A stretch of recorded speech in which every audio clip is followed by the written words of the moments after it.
Hello student, आप सभी को मेरा नमस्कार। मैं प्रमिला शर्मा। आज मैं आपको 12th में चैप्टर नंबर 1 ठोस अवस्था में क्रिस्टलीय ठोस का वर्गीकरण के बारे में जानकारी देने वाली हूँ। हम आगे पढ़ चुके थे कि ठोस दो प्रकार के होते हैं, क्रिस्टलीय ठोस और अक्रिस्टलीय ठोस। आज हम क्रिस्टलीय ठोस के बारे में क्या करेंगे, उनके वर्गीकरण के बारे में हम जानकारी प्राप्त करेंगे। तो क्रिस्टलीय ठोस का वर्गीकरण, क्लासिफिकेशन ऑफ क्रिस्टलाइन सॉलिड, इसके आधार अब इस क्रिस्टलीय ठोस का वर्गीकरण किस आधार पर किया गया, तो अवयवी कण अणु परमाणु आयन के मध्य जो अंतरा अणु बल कार्य करता है उसके आधार पर क्रिस्टलीय ठोस को 4 भागों में विभाजित किया जाता है। किसके आधार पर? उनके अवयवी कणों के मध्य लगने वाला आकर्षण बल के आधार पर हम क्रिस्टलीय ठोसों को कितने भागों में डिवाइड कर सकते हैं? 4 भागों में डिवाइड कर सकते हैं। फर्स्ट है आपका देखिए आणविक ठोस, मॉलिक्यूलर सॉलिड। सेकंड है आयनिक ठोस, और थर्ड है मेटलिक ठोस, और फोर्थ है सहसंयोजक ठोस या नेटवर्क ठोस। इस प्रकार से हम इसको कितने भागों में डिवाइड कर सकते हैं? 4 भागों में। किसके आधार पर किया गया? आधार भी आपको पता होना चाहिए, बेसिक क्लियर होनी चाहिए। तो किस आधार पर क्रिस्टलीय ठोसों का वर्गीकरण किया गया? तो उनके अणु परमाणु आयन, अणु से मिलकर बनता है, कोई भी ठोस परमाणु से मिलकर बनता है और आयन के से मिलकर बनता है, तो उनके मध्य कौन सा आकर्षण बल कार्य करता है, उसके आधार पर हम 4 भागों में डिवाइड किए हैं। आणविक ठोस, आयनिक ठोस, धात्विक ठोस, सहसंयोजित ठोस या नेटवर्क ठोस।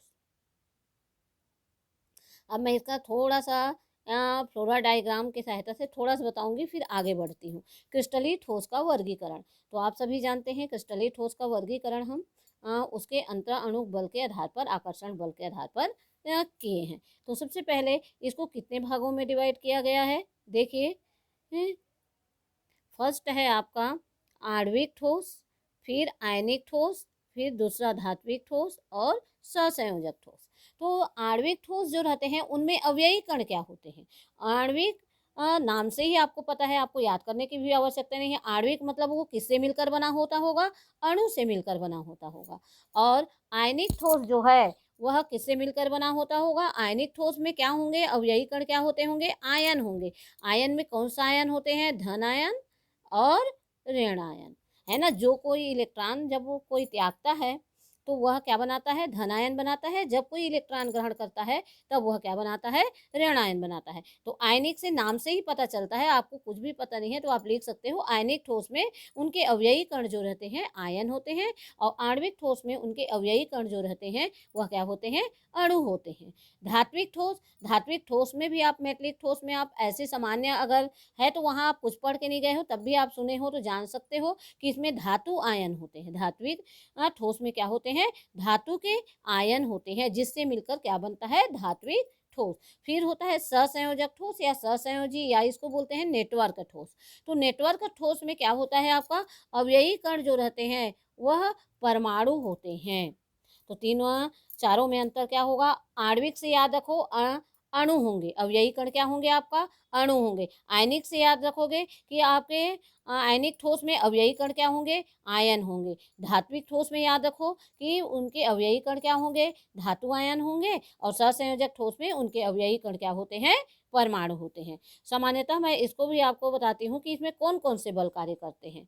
तो आणविक ठोस में अगर आपको कुछ पता नहीं है तो आप लिख सकते हो लंदन बल या परिक्षेपण बल, या उसी को कहा जाता है वांडर वाल्स बल। ये एक दुर्बल बल होता है। तो आणविक ठोस में कौन सा बल कार्य करता है? लंदन बल या परिक्षेपण बल या क्या बोलते हैं? दुर्बल वांडर वाल्स बल। आयनिक ठोस में कौन सा बल? इसको सभी लोग जानते हो कि आयनिक ठोस में कौन सा बल कार्य करता है? स्थिर विद्युत आकर्षण बल, या इसको बोलते हैं प्रबल कूलाम बल। इसको प्रबल कूलाम बल के नाम से भी जाना जाता है क्योंकि विद्युत है ना। तो विद्युत से संबंधित है इसलिए इसको क्या कहा जाता है? प्रबल कूलामी बल या स्थिर विद्युत बल। अर्थात इनके अवयवी कण जो रहते हैं, आयनिक ठोस में उनके अवयवी कण जो रहते हैं वह स्थिर विद्युत आकर्षण बल द्वारा बंधे होते हैं। और आणविक ठोस में उनके अवयवी कण जो रहते हैं वह उसके अनुसार या तो लंदन बल है या दुर्बल वांडर वाल्स बल है, है ना, उसके द्वारा वो क्या होते हैं, बंधे होते हैं। और धात्विक ठोस में उनके अवयवी कण जो रहते हैं वह धात्विक बंध द्वारा बंधे होते हैं। है तो किसके द्वारा बंधे होते हैं, धात्विक बंध द्वारा बंधे होते हैं। और सहसंयोजी में नाम ही पता है, परमाणु होते हैं और परमाणु के मध्य जब सहसंयोजक बंध बनता है अर्थात जब दो परमाणु आपस में मिलकर ठोस का निर्माण करते हैं तो उनके मध्य जो बंध रहता है या बल रहता है वो क्या रहता है, सहसंयोजक बंध। तो याद रखिएगा। आणविक ठोस में क्या आपका रहता है, लंदन बल या परिक्षेपण बल। आयनिक में क्या रहता है, स्थिर विद्युत या प्रबल गुलामी बल। धात्विक ठोस में क्या रहता है आपका, धात्विक बंध रहता है। और सहसंयोजी ठोस में आपका सहसंयोजक बंध कार्य करता है। इस प्रकार से इसमें ये हो गया। तो अवयवी कण, तो अवयवी कण के बारे में पता चल गया, बल के बारे में पता चल गया। अब इसकी डिटेल जानकारी फिर मैं उधर आपको इसके बारे में और डिटेल बताऊंगी। अब देखते हैं, अब डिटेल चलते हैं। अभी तो ये सामान्य है। हम सबसे पहले देखते हैं आणविक ठोस।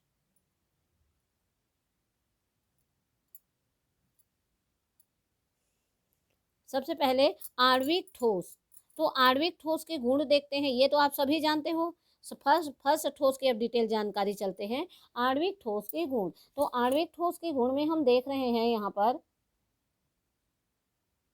कि आणविक ठोस में उनके अवयवी कण क्या होते हैं। ये सबसे पहले आप रखो। आणविक से क्या याद रखोगे, इनके अवयवी कण क्या होते हैं, अणु मालिक्यूल होते हैं। और इनके मध्य कौन सा बल कार्य करता है, आपकी सामान्य जानकारी के लिए भी बताई हूँ, दुर्बल आकर्षण बल या वांडर वाल्स बल द्वारा इनके अवयवी कण आपस में बंधे रहते हैं।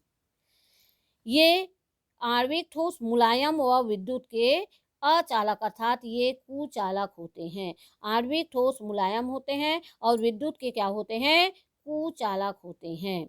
और आणविक ठोसों का गलनांक जो रहता है वह निम्न होता है। निम्न क्यों होता है, क्योंकि यह दुर्बल वांडर वाल्स बल द्वारा बंधे रहते हैं, जिसके कारण अगर इसको आणविक ठोस को हम गर्म करेंगे तो उनमें दुर्बल वांडर वाल्स बल करने से हमको उसको तोड़ने के लिए, उसके अणु को तोड़ने के लिए अधिक ऊर्जा की आवश्यकता नहीं होगी। फलस्वरूप उसके गलनांक क्या होते हैं, निम्न होते हैं। फिर दिया है निम्न वाष्पन ऊष्मा के कारण आणविक ठोस वाष्पशील हो जाते हैं। अर्थात अगर आणविक ठोस को थोड़ा सा भी हम गर्म करते हैं तो तुरंत वो क्या हो जाते हैं, वाष्पशील हो जाते हैं। और क्यों होते हैं, तो स्वाभाविक है, इसके मध्य कौन सा बल कार्य करता है, दुर्बल आकर्षण बल कार्य करता है। आगे चलते हैं, देखिए। अब आणविक ठोस को पुनः 3 भागों में हम डिवाइड करते हैं, 3 भागों में बांटते हैं आणविक ठोस को। अध्रुवीय आणविक ठोस, नॉन पोलर मॉलिक्यूलर सॉलिड, ध्रुवीय आणविक ठोस, पोलर मॉलिक्यूलर ठोस, हाइड्रोजन आबंधित आणविक ठोस, हाइड्रोजन बाइंडिंग मॉलिक्यूलर सॉलिड। हम आणविक ठोस को पुनः 3 भागों में डिवाइड करते हैं। स्वाभाविक है, इसके नाम से ही पता चल रहा है कि अध्रुवीय है। यहीं पर बता देती हूँ, यह अध्रुवीय, अध्रुवीय मतलब होता है ऐसे अणुओं के मध्य पाया जाता है जिसमें कोई भी ध्रुव ना पाया जाता हो। जैसे एक उदाहरण चलते हैं, H2, I2, ये अध्रुवीय अणु है। ये कौन से अणु हैं, अध्रुवीय अणु है। ध्रुवीय अणु के अंतर्गत हमारा क्या आ जाएगा, आपका HCl, हाइड्रोक्लोरिक अम्ल है। ध्रुवीय अणु के इनके मध्य पाया जाए, अगर ये बहुत सारे अणु मिलेंगे तो कौन सा बनाएंगे, ध्रुवीय आणविक ठोस। और हाइड्रोजन में आप जानते हो कि हाइड्रोजन बंध तभी बनता है जब कोई हाइड्रोजन परमाणु अपने से प्रबल विद्युत ऋणी तत्वों के साथ क्या करता है, वो संयोग करता है। तो हाइड्रोजन जो है वह उससे प्रबल विद्युत ऋणी तत्व कौन कौन से हैं, नाइट्रोजन है, आपका ऑक्सीजन है, ये आपका क्या है, फ्लोरीन है। तो अध्रुवीय आणविक ठोस में अवयवी अणु जो रहते हैं वह क्या होते हैं, अध्रुवीय अणु होते हैं। जैसे हाइड्रोजन है, आयोडीन है। ध्रुवीय आणविक ठोस में उनके अवयवी अणु क्या होते हैं, ध्रुवीय अणु होते हैं। ध्रुवीय अणु में HCl में आप जानते हो ये क्या होता है, इसमें HCl अगर ये अणु बनाते हैं तो इसमें क्या होता है, पार्शियल माइनस चार्ज, इसमें पार्शियल क्या होता है, प्लस चार्ज होता है, इसलिए ये ध्रुवीय होता है। अब इसके आगे सबसे पहले हम चलते हैं, तो सामान्य ज्ञान की है, याद रखना। अगर कुछ भी आपको पता नहीं है तो अध्रुवीय अणु आणविक ठोस में लिख देना। इसमें अवयवी अणु जो रहते हैं अध्रुवीय अणु होते हैं। अध्रुवीय आणविक ठोस में इनमें अवयवी कण जो रहते हैं वह क्या होते हैं, अध्रुवीय अणु होते हैं। और हाइड्रोजन आबंधित में हाइड्रोजन रहेगा और उनसे प्रबल विद्युत ऋणी तत्व उपस्थित रहेंगे। अब सबसे पहले अध्रुवीय आणविक ठोस चलते हैं। देखिए अध्रुवीय आणविक ठोस में क्या लिखा हुआ है, नॉन पोलर मॉलिक्यूलर सॉलिड, वे ठोस जिनके अवयवी कण अध्रुवीय हो। यह तो परमाणु, आर्गन, हीलियम, ये भी होते हैं, ये भी जानते हो, होते हैं, अध्रुवीय आणविक ठोस कहलाते हैं। जैसे यहाँ पर दिया है, देखो इसमें कोई ध्रुव नहीं पाया गया। ये आयोडीन के अणु है, ये क्या है आपका, हाइड्रोजन के अणु हैं। ये किसके अणु हैं, आयोडीन के अणु हैं। तो इनके मध्य जो वे इन दोनों के जब बहुत सारे अणु, जैसे ये हैं, एक है, एक जुड़ा आपका, एक और यहाँ पर जुड़ गया, बहुत सारे अणु जब ऐसे जुड़ते जाएंगे तो किसका निर्माण होगा, आपका अध्रुवीय आणविक ठोस का निर्माण होगा। अध्रुवीय, अब हम देखते हैं अध्रुवीय आणविक ठोस के गुण क्या हैं। तो सबसे पहला गुण के दिया है, अध्रुवीय आणविक ठोस में दुर्बल आकर्षण बल कार्य करता है। सबसे पहला, दुर्बल आकर्षण बल कार्य करता है। दूसरा है, ये ठोस और मुलायम होते हैं। स्वाभाविक है कि अगर दुर्बल आकर्षण बल कार्य करेगा, ठोस तो होगा, ठोस है तो होगा, लेकिन वो मुलायम होगा क्योंकि उनके अवयवी कणों के मध्य ज़्यादा आकर्षण बल कार्य नहीं करता, अर्थात वो ज़्यादा एक दूसरे को अपनी ओर आकर्षित नहीं किए रहते। फलस्वरूप वो क्या होंगे, ठोस और मुलायम होंगे। ये विद्युत के क्या होते हैं, अचालक, कुचालक होते हैं। अब याद रखिएगा, कोई भी चीज़ जो रहता है तभी वो विद्युत का चालक होता है, या तो उसमें इलेक्ट्रॉन फ्री हो या उनमें आयन क्या हो, फ्री हो। अगर वो आयन हो, अगर जलीय विलयन में आयन देता हो तब वो विद्युत का सुचालक होता है, या उसमें कोई इलेक्ट्रॉन मुक्त होता है तब वो विद्युत का सुचालक होता है। और इसमें दोनों नहीं है, अर्थात ये विद्युत के क्या होते हैं, अचालक। अचालक मतलब कुचालक होते हैं। और इनका गलनांक निम्न होता है और ये कमरे के ताप पर द्रव और गैस अवस्था में पाए जाते हैं। और गलनांक क्यों निम्न होता है, अगर किसी चीज़ का आता है गलनांक निम्न तभी होगा जब उनके मध्य, चाहे किसी का भी उत्तर हो, अगर गलनांक निम्न होने के लिए एक रहता है कि उनके मध्य जो लगने वाला आकर्षण बल अगर कमजोर है, तो जब हम उसको ताप देते हैं तो उनके मध्य आकर्षण बल जल्दी टूट जाता है, फलस्वरूप उसका गलनांक क्या हो जाता है, कम हो जाता है। तो ये अध्रुवीय आणविक ठोस के गुण हो गए। अब आगे देखिए, ध्रुवीय आणविक ठोस, आपको मैं पहले बता चुकी हूँ कि वे ठोस जिनके अवयवी कण ध्रुवीय होंगे। नाम से ही पता है, कई चीज़ का आपको अर्थ जो जब कभी भी लिखते हो तो अगर उसका अर्थ मालूम है तो आप उसका आंसर लिख सकते हो। वे ठोस जिनके अवयवी कण ध्रुवीय अणु होते हैं ध्रुवीय आणविक ठोस कहलाते हैं। जैसे HCl दिया है, हम जानते हैं कि इसमें Cl जो है वो अधिक विद्युत ऋणी तत्व है, इसलिए वो क्या करता है, इसके मध्य इलेक्ट्रॉन को, इनके मध्य बंध बनता है, इसके मध्य इलेक्ट्रॉन को अपनी ओर क्या करता है, ये आकर्षित करता है।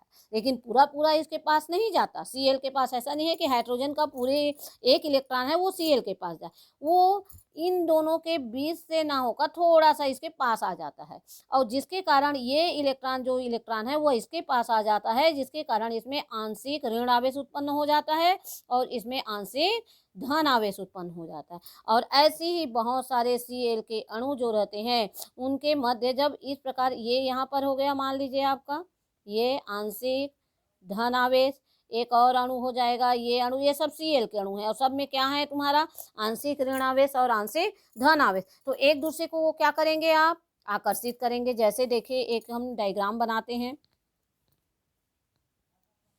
देखिए ये एक Cl का अणु, एक Cl का अणु, तो देखिए H माइनस H और इनके मध्य बंध है Cl H और ये Cl, ये तो यहाँ पर क्या है माइनस, यहाँ पर क्या है आंशिक प्लस, यहाँ पर आंशिक माइनस और यहाँ पर आंशिक प्लस, तो यहाँ पर प्लस है। तो ये क्या होता है, या इनके मध्य, इन दोनों के मध्य एक बल कार्य करने लगता है। इन दोनों के मध्य एक क्या कार्य करने लगता है, बल कार्य करने लगता है, जिसे कहा जाता है ध्रुवीय। ध्रुवीय, ये दो ध्रुव हैं, ए भी ध्रुव प्लस और माइनस, ए भी प्लस और माइनस। ये आंशिक प्लस और आंशिक माइनस लिखा है, इसके कहने का मतलब है कि पूरी तरह से इलेक्ट्रॉन जो रहता है, ना तो हाइड्रोजन वो उसको पूरी तरह से इलेक्ट्रॉन देता है, न वो पूरी तरह से लेता है, इसलिए उसमें क्या आता है, आंशिक चार्ज आ जाते हैं। ध्रुवीय आणविक ठोसों के गुण तो दिया है, इनके मध्य उनके मध्य बल कार्य करता है, उसको जान गए, दुर्बल वान डर वाल्स बल। इसमें दिया है ध्रुवीय आणविक ठोसों में अणु द्विध्रुव द्विध्रुव द्विध्रुव द्विध्रुव क्यों कहा गया, देखो यहाँ पर स्पष्ट चित्र में दिख रहा है आपका, एक ये हो गया, ये दूसरा हो गया आपका, ये तीसरा हो गया। इनके मध्य एक आकर्षण बल कार्य करता है,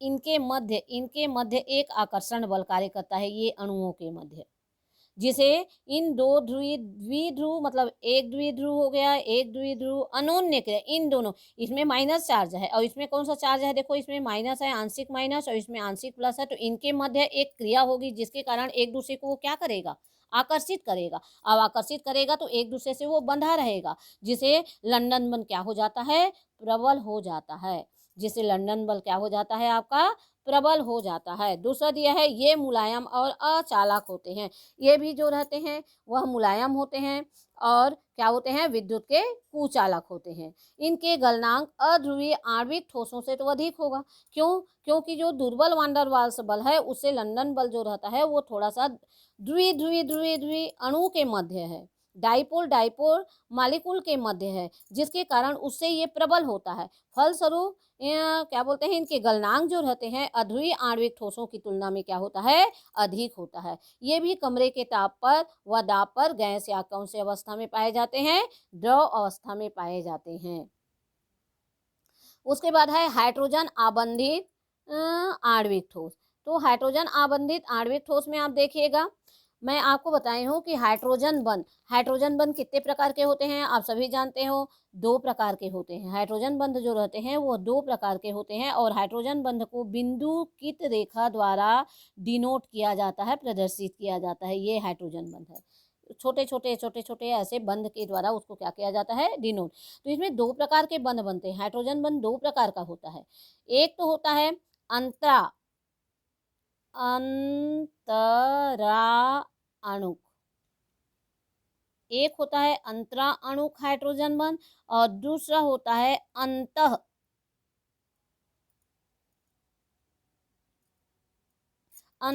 अणुक हाइड्रोजन बंध होता है। तो यहाँ पर जो दिख रहा है आपको, इनके मध्य जो बंध दिख रहा है वो अंतरा अणुक हाइड्रोजन बंध है। कौन सा बंध है, अंतरा अणुक हाइड्रोजन बंध। तो अब हाइड्रोजन बंध कब बनता है, 11th में आप पिछले में पढ़ चुके हो कि जब हाइड्रोजन अपने से प्रबल विद्युत ऋणी तत्व, किसे, ऑक्सीजन से या नाइट्रोजन से या फ्लोरीन से, जब वो संयोग करता है तब जो बंध बनता है उसे हम हाइड्रोजन बंध कहते हैं। क्या बताइए, जब हाइड्रोजन अपने से प्रबल विद्युत ऋणी तत्व ऑक्सीजन, नाइट्रोजन या फ्लोरीन के साथ संयोग करता है तब उनके मध्य जो बंध बनता है उसे हम क्या कहते हैं, हाइड्रोजन बंध कहते हैं। हाइड्रोजन बंध 2 टाइप से होते हैं, अंतरा अणुक हाइड्रोजन बंध और अंतः अणुक हाइड्रोजन बंध। जब एक ही अणु के मध्य पाया जाता है तब उसको अंतरा अणुक बोलते हैं और जब एक ही अणु में पाया जाता है तब उसे क्या कहा जाता है, अंतः अणुक कहा जाता है। अब यहाँ पर जैसे एक अणु के मध्य पाया जाता है, कैसे, उसको देखिए, देखो ये मान लीजिए ये जल के अणु हैं, ये जल के अणु हैं, एक हो गया, यहाँ पर एक जल के अणु हम बना देते हैं, ये बहुत सारे जल के अणु बन सकते हैं। तो एक जल के अणु और एक जल के अणु, इन दोनों जल के अणुओं के मध्य एक आकर्षण, यहाँ पर एक बंध बनता है, ये किसके किसके मध्य बंध बन रहा है, ऑक्सीजन और हाइड्रोजन के मध्य, ये देखो ऑक्सीजन और किसके मध्य बन रहा है, हाइड्रोजन के मध्य बन रहा है, एक ही अणु में। एक ही अणु कहने का मतलब है ये भी जल का अणु है, ये भी जल का अणु, एक ही प्रकार के अणु में जल के अणु इनके मध्य बन रहा है, तो इसको बोलेंगे अंतरा अणुक हाइड्रोजन बंध कहते हैं। तो दिया है, वे आणविक ठोस जिनके अवयवी अणु हाइड्रोजन आबंध द्वारा आपस में जुड़े होते हैं हाइड्रोजन आबंधित आणविक ठोस कहलाते हैं। जैसे बर्फ है, बर्फ ठोस, अमोनिया, बर्फ भी पानी की अवस्था में ठोस अवस्था में ही आएगा ना, और अमोनिया, तो सबसे पहले आपको वही बताया गया कि हाइड्रोजन बंध दो प्रकार के होते हैं, अंतः अणुक हाइड्रोजन बंध और अंतरा अणुक हाइड्रोजन बंध। अंतरा अणुक हाइड्रोजन मतलब होता है एक ही प्रकार के अणुओं के मध्य जब वो बंध पाया जाएगा तब उसे क्या कहा जाएगा, अंतरा अणुक हाइड्रोजन बंध। और अंतः अणुक हाइड्रोजन बंध थोड़ा सा बता देती हूँ। अंतः अणुक हाइड्रोजन बंध किसको कहेंगे, जैसे नाइट्रोफिनॉल, नाइट्रोफिनॉल के अंतर्गत चलते हैं। देखिए ये नाइट्रोफिनॉल है,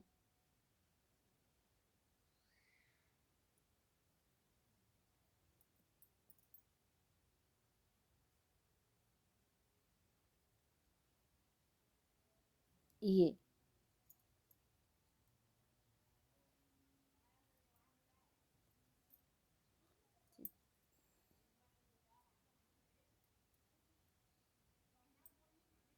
देखिए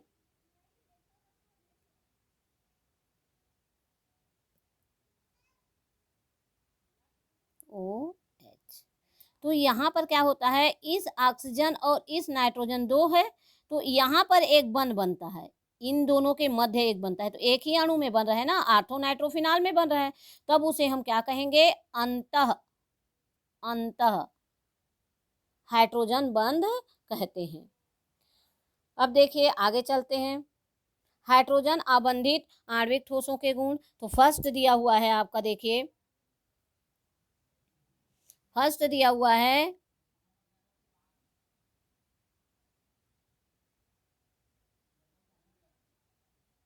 फर्स्ट दिया है कि इनमें अवयवी कण हाइड्रोजन आबंध द्वारा आपस में बंधे होते हैं, और आपस में बंधे होने में लंदन बल व कौन सा बल कार्य करता है, लिखा है दो बल दिया है, द्विध्रुव आकर्षण बल कार्य करता है। फिर सेकंड आपका दिया है, देखिए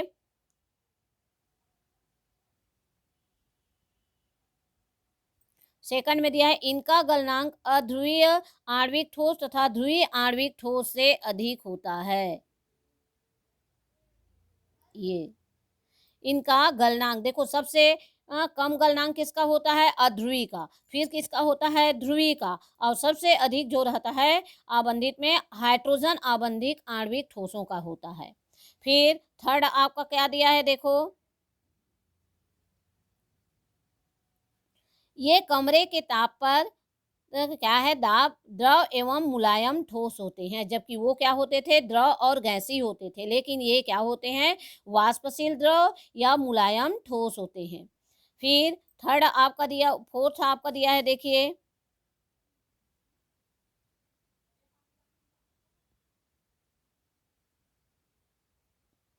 फोर्थ दिया है कि ये ठोस अध्रुवीय आणविक ठोस और ध्रुवीय आणविक ठोस से क्या होते हैं, अधिक कठोर होते हैं, और ये विद्युत के क्या होते हैं, कुचालक होते हैं। तो आप देखो गलनांक जो है वह सबसे कम किसका होता है, अध्रुवी का होता है, फिर किसका होता है, ध्रुवी का होता है, फिर किसका होता है आपका हाइड्रोजन आबंधित आणविक ठोसों का। उसी प्रकार से हम देखेंगे कि अध्रुवी जो है वो ज़्यादा ठोस मुलायम, मतलब वो ठोस होता है और मुलायम रहता है, क्योंकि उनके मध्य जो रहता है बहुत ही कम मात्रा में आकर्षण बल पाया जाता है उनके अणुओं के मध्य। उसके बाद ध्रुवीय आणविक ठोस होते हैं, उसके बाद कौन से होते हैं, हाइड्रोजन आबंधित आणविक ठोस जो रहते हैं वो अधिक कठोर होते हैं। ये विद्युत के, तीनों विद्युत के कुचालक होते हैं, ये याद रखिएगा, तीनों विद्युत के क्या होते हैं, कुचालक होते हैं। तो ये हो गया हमको हमारा हाइड्रोजन आबंधित आणविक ठोस। अब देखते हैं आयनिक ठोस। सबसे पहले आणविक ठोस कितने प्रकार के पढ़े, तीन प्रकार के, अध्रुवीय, ध्रुवीय और हाइड्रोजन आबंधित। अध्रुवी में कौन सा आकर्षण बल पाया जाता है, दुर्बल वान डर वाल्स बल। ध्रुवी में क्या पाया जाता है, लंदन बल, अर्थात दो ध्रुवों के मध्य अनोन्य क्रिया से उत्पन्न होता है, और उसमें कौन सा बंध पाया जाता है, हाइड्रोजन बंध पाया जाता है। सबसे कठोर कौन सा होता है, हाइड्रोजन आबंधित होता है। अब दिया है आयनिक ठोस। तो आयनिक ठोस यह क्रिस्टल ठोसों का दूसरा प्रकार है। ये क्रिस्टलीय ठोस जिनके अवयवी कण, अब ये तो जानते हो, जिनके अवयवी कण क्या हो, आयन हो, जिनके अवयवी कण क्या हो, आयन हो। आयन में कौन सा आयन, धन आयन और ऋण आयन। आप जानते हो कोई भी परमाणु जब इलेक्ट्रॉन त्यागता है तो वह कौन सा आयन बनाता है, धन आयन बनाता है, जब वह इलेक्ट्रॉन ग्रहण करता है तो वह कौन सा आयन बनाता है, ऋण आयन बनाता है। तो आयनिक ठोस में उनके अवयवी कण क्या होते हैं, आयन होते हैं। और सामयिक है, आप सभी जानते हो कि आयन होने के कारण उनके मध्य कौन सा बल कार्य करता है, प्रबल विद्युत आकर्षण बल कार्य करता है। क्या बल कार्य करता है, प्रबल विद्युत आकर्षण बल कार्य करता है। यहाँ पर लिखा हुआ है, देखिए, ये धन आयन के मध्य आकर्षण बल विद्युत बल होता है, या इसको बोलते हैं कूलाम बल भी कहते हैं। स्थिर कूलाम बल कार्य करता है। तो सबसे पहले आप यही लिखिएगा, आयनिक ठोस क्या है, तो आयनिक ठोस में उनके अवयवी कण आयन होते हैं। इन आयनों के मध्य जो रहता है, आप पहले बता चुकी हूँ कि स्थिर विद्युत बल अर्थात कूलाम बल कार्य करता है। जैसे हम पढ़े हैं सोडियम क्लोराइड का क्रिस्टल, देखिए सोडियम क्लोराइड के क्रिस्टल, ये देखो, ये सोडियम क्लोराइड का क्रिस्टल, यहाँ Na+ है और Cl- है। अब कैसे हुआ, देखिए,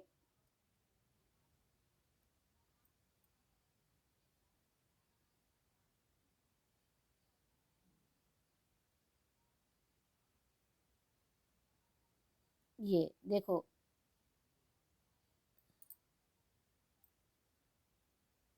Na+ और Cl-, दो आयन है, Na+ और Cl- आयन। ये कैसे बना, Na जो रहता है वो इलेक्ट्रॉन त्याग देता है। आप जानते हो Na के बाह्यतम कक्ष में कितने होते हैं, 1 इलेक्ट्रॉन होते हैं, और Cl के बाह्यतम कक्ष में कितने होते हैं, 7 होते हैं। तो Na जो रहता है अपना अष्टक पूरा करने के लिए अपना इलेक्ट्रॉन जो रहता है, ये Na, एक इलेक्ट्रॉन रहता है बाह्यतम में, और Cl में कितने रहते हैं, 7 रहते हैं। कितने इलेक्ट्रॉन रहते हैं, 7 रहते हैं। तो सोडियम जो रहता है इलेक्ट्रॉन त्यागता है तो Na+ बना लेता है, और Cl उस इलेक्ट्रॉन को ग्रहण करता है तो Cl- बना लेता है। और इनके मध्य दो आयनों के मध्य स्वाभाविक है, धन आयन है और ऋण आयन है, तो उनके मध्य जो रहता है प्रबल विद्युत आकर्षण बल क्या करने लगता है, कार्य करने लगता है। इसलिए यह ठोस जो रहते हैं, इनका गलनांक जो रहता है वह उच्च होता है, और यह विद्युत का कुचालक होता है। लेकिन कब होता है ये भी याद रखिए, यह विद्युत का कुचालक तब होता है जब वो ठोस अवस्था में रहता है। अब स्वाभाविक है ये ठोस अवस्था में है तो इनके मध्य प्रबल विद्युत आकर्षण बल कार्य कर रहा है, अर्थात एक दूसरे को अवयवी कण एक दूसरे को बांधे, फलस्वरूप वो विद्युत धारा का चालन नहीं करेंगे। लेकिन जब हम इसको जल में घोल देंगे या पिघला देंगे तो क्या होंगे, इसके सोडियम आयन जो है और क्लोराइड आयन जो है वह क्या हो जाएंगे, गतिशील हो जाएंगे। सोडियम आयन और क्लोराइड आयन गतिशील हो जाएंगे, और जब गतिशील होंगे तो इसमें विद्युत धारा का क्या होने लगेगा, चालन होने लगेगा। तो अगर आपको पूछा जाता है कि आयनिक ठोस जो रहते हैं वो ठोस अवस्था में विद्युत के कुचालक होते हैं, लेकिन गलित अवस्था में विद्युत के सुचालक होते हैं, क्यों, तो आप बताइएगा, क्योंकि ठोस अवस्था में इनके अवयवी कणों के मध्य एक प्रबल आकर्षण बल कार्य करता है, जिसके कारण इसके आयन जो रहते हैं वह बंधे होते हैं और स्वतंत्र रूप से गति नहीं कर सकते। लेकिन जब इसकी गलित अवस्था में या जलीय विलयन में इसके आयन स्वतंत्र हो जाते हैं और विद्युत धारा का क्या करने लगते हैं, चालन करने लगते हैं। आपको मैं दो चीज बताई हूँ, कभी भी आपका कहीं उत्तर आए तो दो याद रखिएगा, अगर इलेक्ट्रॉन फ्री होगा तभी वह विद्युत धारा का चालन करेगा, या आयन गतिशील होंगे तभी वह विद्युत धारा का क्या करेंगे, चालन करेंगे। तो ये हो गया हमारा आयनिक ठोस। आयनिक ठोस के गुण में थोड़ा देख लेते हैं। आयनिक ठोस धन आयनों और ऋण आयनों से बने होते हैं, जिनके मध्य कौन सा बल कार्य करता है, अभी पढ़े हैं, इनके मध्य कौन सा बल कार्य करता है, प्रबल विद्युत आकर्षण बल या कुलामी बल कार्य करता है। ये कठोर और भंगुर होते हैं। भंगुर होना कहने, कठोर तो जानते हो, जैसे नमक है, नमक को ऐसे छुओगे कठोर लगेगा, लेकिन किसी हथौड़ा से अगर उसको पीटोगे तो क्या होगा, वो चूरा चूरा हो जाएगा, उसको बोलते हैं भंगुर। तो ये कठोर व भंगुर होते हैं। इनके गलनांक और क्वथनांक क्यों उच्च होते हैं, तो आप सीधा उत्तर दे सकते हो, इनके गलनांक और क्वथनांक इसलिए उच्च होते हैं क्योंकि इनके अवयवी कणों के मध्य स्थिर विद्युत आकर्षण बल पाया जाता है, जिसको तोड़ने के लिए अधिक ऊर्जा की आवश्यकता होती है। फलस्वरूप इनके गलनांक और क्वथनांक क्या होते हैं, उच्च होते हैं। फिर अगला दिया है, इन ठोस के आयन प्रबल गुलामी बलों द्वारा बंधे होते हैं, इसलिए गति नहीं करते, जिसको बता चुकी हूँ। इसलिए ठोस अवस्था में ये विद्युत के अचालक अर्थात कुचालक होते हैं, परंतु गलित अवस्था या जलीय विलयन में आयन गति करने के लिए स्वतंत्र हो जाते हैं और गलित अवस्था में ये विलयन में विद्युत के क्या करने लगते हैं, चालन करने लगते हैं। अब आता है आपका धात्विक ठोस, मेटलिक सॉलिड। तो आप जानते हो इसमें अवयवी कण धातु आयन होते हैं, है ना, और इनके मध्य जो रहता है कौन सा बंध कार्य करता है, धात्विक बंध कार्य करता है। अब यहाँ पर दिया है कि धात्विक परमाणु और मुक्त इलेक्ट्रॉन होते हैं, जिसे क्या लिखा है, वे क्रिस्टलीय ठोस जिसमें अवयवी कण धात्विक परमाणु और मुक्त इलेक्ट्रॉन होते हैं, उसे हम क्या कहते हैं, धात्विक ठोस कहते हैं। इस प्रकार के ठोसों में अवयवी कण इस प्रकार व्यवस्थित रहते हैं कि धात्विक परमाणु स्थिर अवस्था में और मुक्त इलेक्ट्रॉन क्रिस्टल जालक में मुक्त रूप से गति करते रहते हैं। और धात्विक अवयवी कणों के मध्य बहुत अधिक मजबूत कौन सा बंध पाया जाता है, धात्विक बंध पाया जाता है। देखिए ये धात्विक बंध, अब ये कैसे है उसको एक यहाँ पर डायग्राम बना के देखते हैं। ये देखो यहाँ पर या यहाँ पर हम देखते हैं, जैसे हम इसको देखते हैं, आयन। आयन एक धातु है ना, उसमें विद्युत धारा प्रवाहित होती है ना, तो कैसे होती है, तो ये जैसे Fe2+, यहाँ पर भी आप देखो Fe2+, यहाँ भी हम लिख देते हैं, जगह नहीं है यहाँ पर, देखते हैं यहीं पर चलते हैं। देखो यहाँ पर हम देखते हैं, मान लीजिए लोहे की धातु है, ये 2+ क्यों हुआ, 2 इलेक्ट्रॉन त्याग, इस दो इलेक्ट्रॉन के लिए हम 2 इलेक्ट्रॉन दोनों तरफ एक एक तरफ कर देते हैं। यहाँ भी हम Fe है, ए भी 2+ है, 2+ मतलब 2 इलेक्ट्रॉन को क्या कर दिया है, दे चुका है, तो यहाँ पर भी हम 2 इलेक्ट्रॉन को दर्शा देते हैं।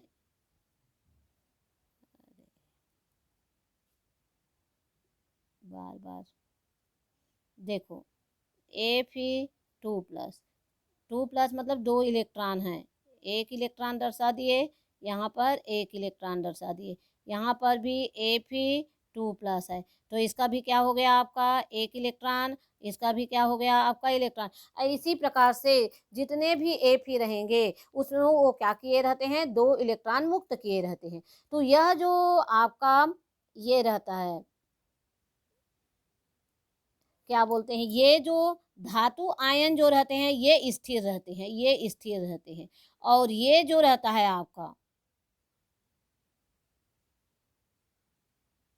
ये जो आपका रहता है ना, तो इसमें जो इलेक्ट्रॉन जो रहते हैं, ये इलेक्ट्रॉन जो रहते हैं वो क्या होते हैं, गतिशील रहते हैं। ये इलेक्ट्रॉन क्या रहते हैं, गतिशील रहते हैं। इसी कारण यहाँ लिखा हुआ है कि यह धातु आयन जो है वह इलेक्ट्रॉनों के समुद्र में डूबे होते हैं।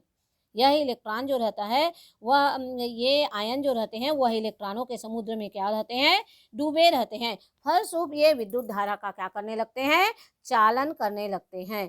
कारण यही है, यहाँ पर भी हम देखते हैं, यहाँ देखते हैं, देखो आपका ये देखो यहाँ पर दिखाई दे रहा है, ये आपका यहाँ पर गोला गोला जो दिखाई दे रहा है, ये दिखाई दे रहा है, ये इलेक्ट्रॉन है, ये सभी का 2-2 इलेक्ट्रॉन, देखो ये, और ये आयन है। ये आयन जो है वो स्थिर है और इलेक्ट्रॉन जो रहा है वो गतिशील है। अब बोलोगे कि इलेक्ट्रॉन निकलता क्यों नहीं, स्वाभाविक है, अगर एक इलेक्ट्रॉन निकलेगा यहाँ पर तो वो जो धन आवेश जो रहेगा उसकी मात्रा अधिक रहेगी, धन आयन की मात्रा अधिक रहेगी, तो उसको आकर्षित करके क्या रहेगा, वो अंदर ही रहेगा। तो ये जो रहते हैं इलेक्ट्रॉन जो रहते हैं, जो आपका सर्कल में दिख रहा है वो इलेक्ट्रॉन है, ये क्या रहते हैं आपके, गतिशील रहते हैं। लेकिन Fe जो रहता है वह स्थिर रहता है, और इनके मध्य जो बंध कार्य करता है, इस आयन और इस इलेक्ट्रॉन के मध्य जो बंध कार्य करता है उसे कहा जाता है धात्विक बंध कहा जाता है, जिसके कारण कोई भी धातु जो रहती है वो आप जानते हो विद्युत की क्या होती हैं, सुचालक होती हैं। तो इसको बोलते हैं इलेक्ट्रॉन का समुद्र बोलते हैं। जो आपका क्या बोलते हैं सर्कल में दिख रहा है वो इलेक्ट्रॉन है जो गतिशील है, और Fe2+ है वो धातु आयन है, वो इलेक्ट्रॉन 2 इलेक्ट्रॉन त्यागा है, तो ये 2 इलेक्ट्रॉन है वो धन आयन बना लिया है। इस कारण ये विद्युत के क्या होते हैं, सुचालक होते हैं, और ये क्या रहते हैं, कठोर होते हैं, बहुत ज़्यादा कठोर होते हैं। क्यों कठोर होते हैं? क्योंकि स्वाभाविक है, इनके मध्य धन आयन और ऋण आयन के मध्य प्रबल धात्विक बंध पाया जाता है, जिसके कारण ये कठोर होते हैं और ये विद्युत के सुचालक होते हैं। आप सभी जानते हो कि ये विद्युत के क्या होते हैं? सुचालक होते हैं। क्यों होते हैं? आपको एक मैं कॉन्सेप्ट बताई हूँ, क्योंकि इसमें इलेक्ट्रॉन क्या रहता है? फ्री रहता है, गति करते रहता है। अब धात्विक ठोसों के गुण, तो धात्विक ठोसों के गुण में फर्स्ट दिया है कि ये धातु के धन आयनों और मुक्त इलेक्ट्रॉनों से बने होते हैं। अभी मैं आपको दिखाई हूँ, यह धातु आयनों और मुक्त इलेक्ट्रॉनों से क्या हुए हैं? ये बने हुए हैं। देखिए, Fe2+ धातु आयन और सर्कल है वो मुक्त इलेक्ट्रॉन है। उसी प्रकार से ये मुक्त इलेक्ट्रॉन संपूर्ण क्रिस्टल में समान रूप से वितरित रहता है, समान रूप से फैला रहता है। धात्विक ठोस में इनके गुण बता रही हूँ। धात्विक ठोस में धात्विक आबंधों द्वारा परस्पर बंधे होते हैं।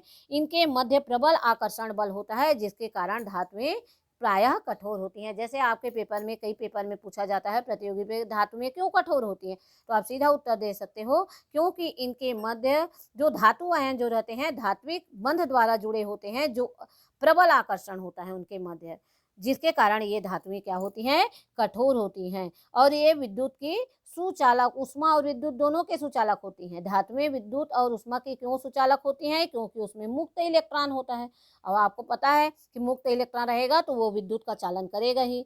ये धात्विक चमक होती हैं तथा ये विशिष्ट रंग देते हैं। अब आपको ये भी पता है धात्विक चमक क्यों देती होंगी, क्योंकि कोई भी धातु अगर कोई इलेक्ट्रॉन मुक्त है तो उच्च से निम्न में जाएगा तो वह ऊर्जा का उत्सर्जन करता है।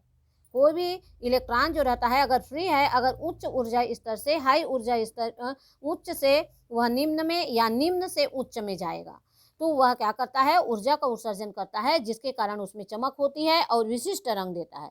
ये आघात वर्धनीय और तन्य होते हैं। आघात मतलब होता है मारकर, तन्य वर्धनीय मतलब बढ़ाना।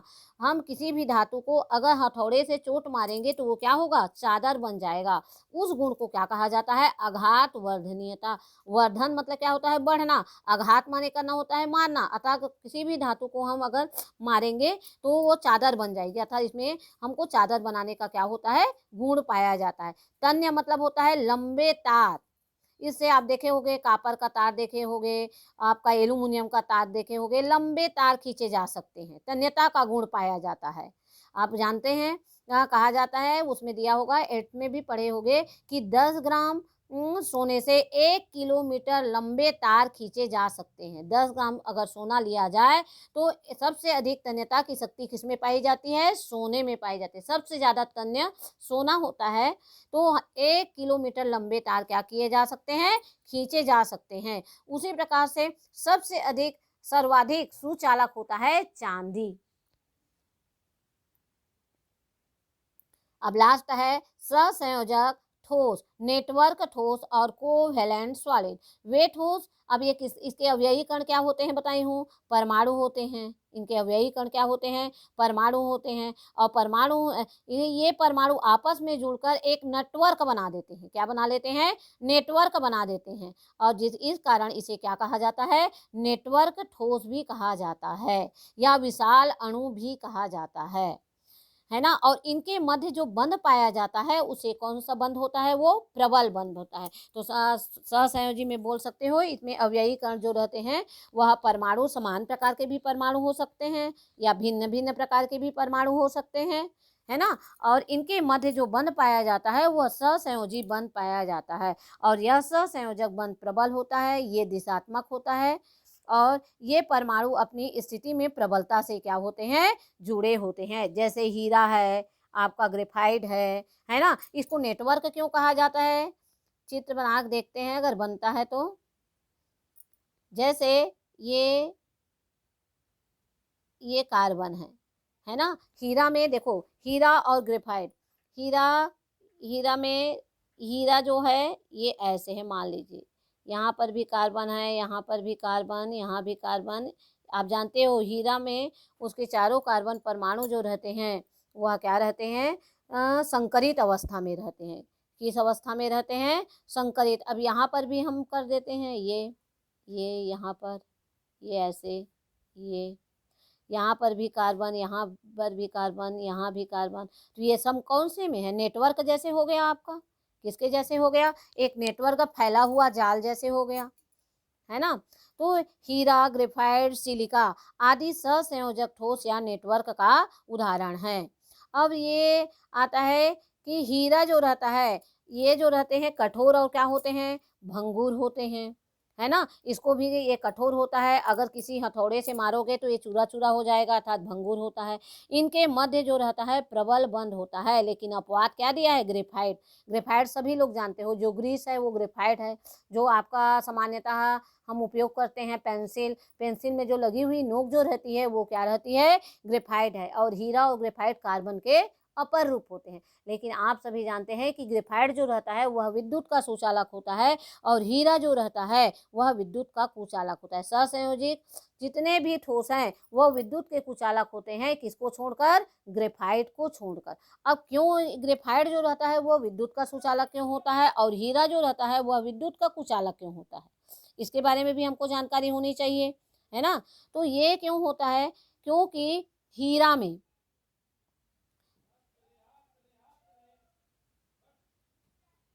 हीरा हीरा में sp3 संकरण पाया जाता है और ग्रेफाइट में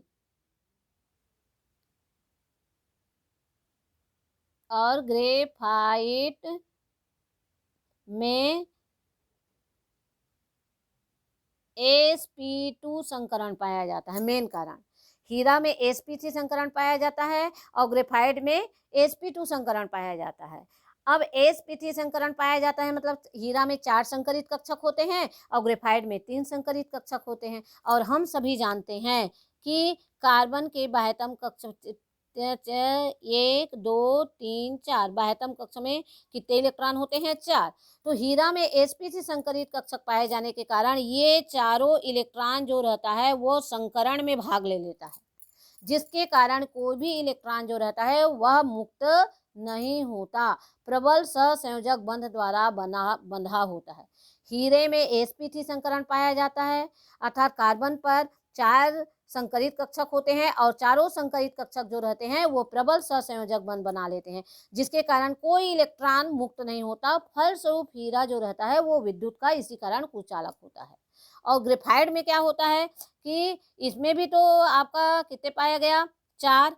लेकिन 4 पाया गया जिसमें से 3 जो है 1 1 2 3 3 जो है वह sp2 संकरित कक्षम अवस्था में रहता है, लेकिन जो आपका चौथा है ये वाला जो है वह इलेक्ट्रॉन क्या रहता है?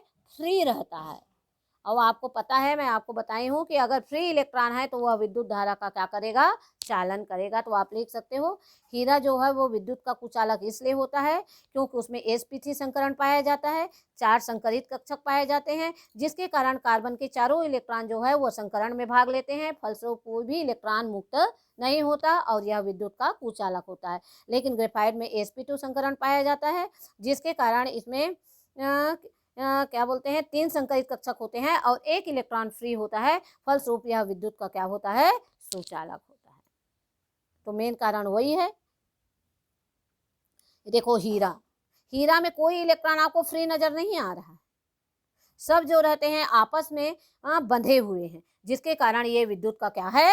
कुचालक है। अर्थात इसमें कोई इलेक्ट्रॉन प्रबल ऐसे भी लिख सकते हो, हीरे में प्रबल सहसंयोजक बंध का त्रिविम जाल पाया जाता है, इसलिए हीरा कठोर होता है और विद्युत का क्या होता है? कुचालक होता है। देखो ग्रेफाइट को, ये ग्रेफाइट है।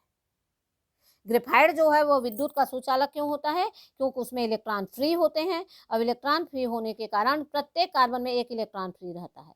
फलस्वरूप वो विद्युत धारा का क्या करता है? चालन करता है। एक कहा जाता है कि हीरा जो रहता है उसमें स्नेहक का गुण पाया जाता है। तो देखो हीरा में स्नेहक का गुण, ये ऐसी परत बनाए रहता है हीरा जो रहता है वो, ये हीरा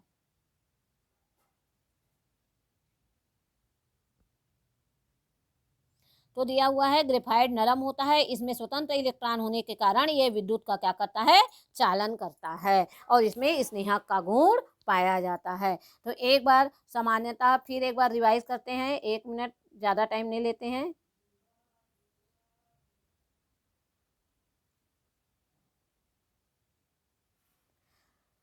ठोस का वर्गीकरण 4 प्रकार से है। आणविक ठोस, आयनिक ठोस और सहसंयोजी ठोस। आणविक ठोस में अवयवी कण अणु होते हैं, आयनिक ठोस में आयन होते हैं, धात्विक ठोस में धातु आयन होते हैं और सहसंयोजी ठोस में क्या होते हैं, परमाणु होते हैं।